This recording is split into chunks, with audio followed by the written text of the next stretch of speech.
ისეთი გემრიელია, რომ ყველამ უნდა გააკეთოს. საოცრად შემწვარი ხორცის ბურთულები როგორ მოვამზადოთ?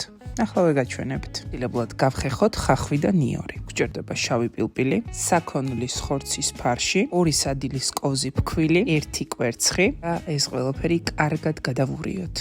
სანამ ფარში კარგად არ შეიკვვრება. ტაფა კარგად გავაცხელოთ და დავასხათ ზეთი და დავიწყოთ ტაფაზე ხორცის ბურთულების მოთავსება. ნელ-ნელა და პერიოდულად ამოურიეთ. ანუ უფრო მაღალ ცეცხლზე დააყენეთ, რომ გარედან კანი კარგად შეიბრაწოს. სადაც ნახავთ, რომ ხორცის ბურთულები უკვე შეიბრაწა. ახეხეთ 4-5 პომიდორი, დაუმატეთ 150-200 გრამი ადუღებული წყალი და დაასხით ბურთულებს. დაუწიეთ დაბალ ცეცხლზე და დაახლოებით 30 წუთი დაელოდეთ. ბოლოს კი წვრილად დაჭერით ოხრახუში და უკვე მომზადებულ სადილს მოაყარეთ. თქმა უნდა, არ დაგავიწყდეთ მარილი. გარნიერად შეგიძლიათ გამოიყენოთ როგორც კარტოფილი, ასევე გაითვალისწინეთ, რომ ძალიან უხდება ბრინჯი. თქვენც მოამზადებთ ამ საოცრად გემრიელ სადილს, აუცილებლად გამიზიარეთ კომენტარებში.